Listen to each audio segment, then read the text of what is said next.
Hello, everybody. I'm doing a Toastmasters speech number 2.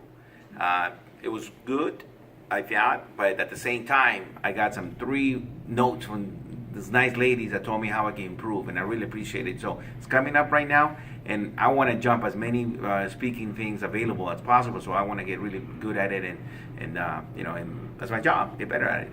So I hope you enjoy it. Have a great day. Take care. It is my pleasure to introduce our next speaker today, Antonio Atoche. Antonio is going to present his icebreaker as well, is that correct? No, it's Second speech. I'm sorry, I didn't hear your first speech. Antonio is a real estate and owns a Peruvian restaurant with his brothers, and this will be his second speech. Please welcome Antonio Atoche.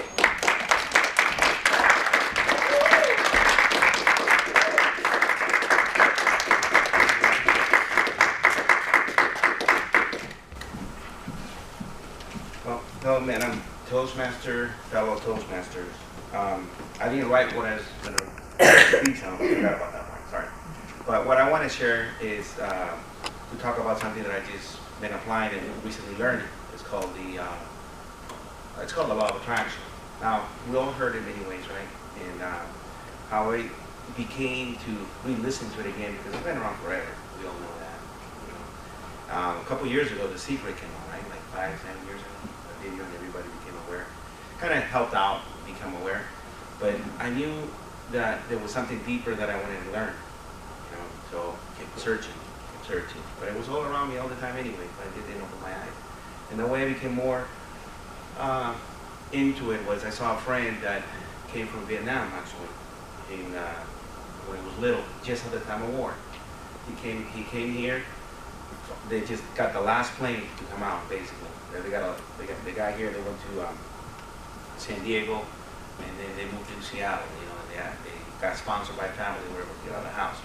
So when I followed him, because he's a real estate agent since the 90s too, and he was real successful. You know, so I keep saying, but he did talk about law of attraction back then, but you know, very few people really paid attention to it. So somebody taught him in 98, 97 years, and he kept using it. And then you know, I lost track of that stuff. I was just doing my stuff. But then about 3 years ago, I wanted to make changes for myself, add more stuff to what I do. I saw that he sent an email. I'm doing this class called, so-and-so with our law of attraction. I listened to it. I signed up right away. Actually, I'm sorry, not right away. I liked it. I didn't sign up for the class until like 2-3 days before it started. When I did, and I started hearing it, I go, man, this is something I've been missing. So I learned how to apply it better because I learned from a teacher called Abraham Hicks. I don't know if anybody's aware, some of you aren't, but in the meantime, I didn't know who the heck she was. And I've been in real estate business for 30 years. I've been to a lot of seminars, kind of never heard her. Well, how can that slip? But I listened to a class in there that 6-7 hours. The very first she put out. I listened like intensely, the whole day. 6 hours, I listened like 4 or 5 times because I didn't get it. I didn't understand it. You know, but I kept listening. I knew there's something there. I like what I'm listening. Can't figure it out, but I am. So then I started learning. With the class, conjunction with the class that I took, it really helped me out. So what happens through that, it allows me to make a lot of huge changes, like exponential, in a short time. And makes me do things that probably I wouldn't have done that before, because there's a lot of things that you do for yourself in there, right? One of the things that I learned to do is that whatever I speak, it's what I want, it's what comes to me. So if I'm speaking good things, I want the good things that are going to happen to me. Of course, I got to put action to it. So, but I wasn't thinking like that, because sometimes I would wish something, and then like a few minutes later, I would think, oh, I don't think that's going to happen. Well, guess what? That didn't happen. But the more I started applying it, the more I started learning it, the more I started doing the proper way that my friend Tatch was using it in combination with the teaching of Abraham Hicks, I follow what he was doing. I wrote it. Turns out that we do this certain exercises that helps us. I would go to I'll give you an example. I go to the gym. I would go to the gym at 6:30, 7 o'clock every day for a time, on and off, right? So I started, by doing this, I started getting more energy. Little by little, I get by 6 o'clock, 6:30, and all of a sudden I kept listening to more things that would help me get up earlier. So I started listening to good things. And now I go to the gym at 4 a.m. in the morning. I get up at 3:30 every morning, Monday to Friday. I'm excited. I mean, I get so much energy. So I do that. I mean, it gives me ideas, gives me solutions to things. I don't let things bother me. If nothing happens, I know it's coming, but I don't, I'm not going to stress myself out. Whatever happens, it's going to happen. But of course, I'm always looking for a solution. So with this, I'm able to write every day how I design my day. I ask for things, and I teach my little kids about it little by little. Every day I say, look, this is what we do every day. We write things we appreciate. Not grateful for, what we appreciate. So we write every morning. I write every morning. Things I appreciate. Today I appreciate being here in Toastmasters doing a speech. I appreciate being alive. I appreciate going to the gym. Little things like that. But as I go into deeper, it puts me in a great mood. Then I do the next thing, what is called intention. Today I intend to be happy, smart, assertive, confident, powerful, or whatever I want to do.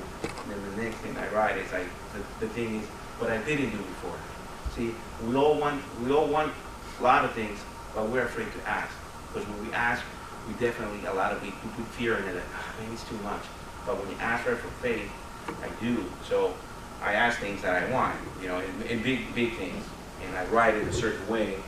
And it may not happen now, but it does happen sooner than later. So I teach my kids every morning, like, this is little things. Tell me the things you appreciate as I take them to school, either walking or driving, depending on what the day looks like, the sunny or something. So those little things I use. One of the things that I can tell you is that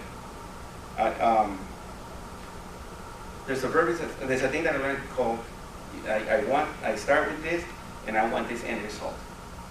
I don't know how that's going to happen. The end result. All I know is I want that end result, and that's all I carry. Because everything in the middle will take care of itself. And my friend, the Vietnamese guy, gave me a proverb that he made up, or he made. I don't know if it's true, but it's basically called. It says "fuck how," but basically means let the universe, let everything take care of itself and get it to you. All right. So that's how I operate. And believe me, when I ask for a lot of things, they do come, or something better, every time. And it's for everything. One quick thing, I asked for my brother. He's not here. I wrote in there for him to be healthy, because about I know I got short time, but about middle of February, he was diagnosed with only 30 days of living, because he used to drink a lot. Like the kidneys and liver were shot. Okay.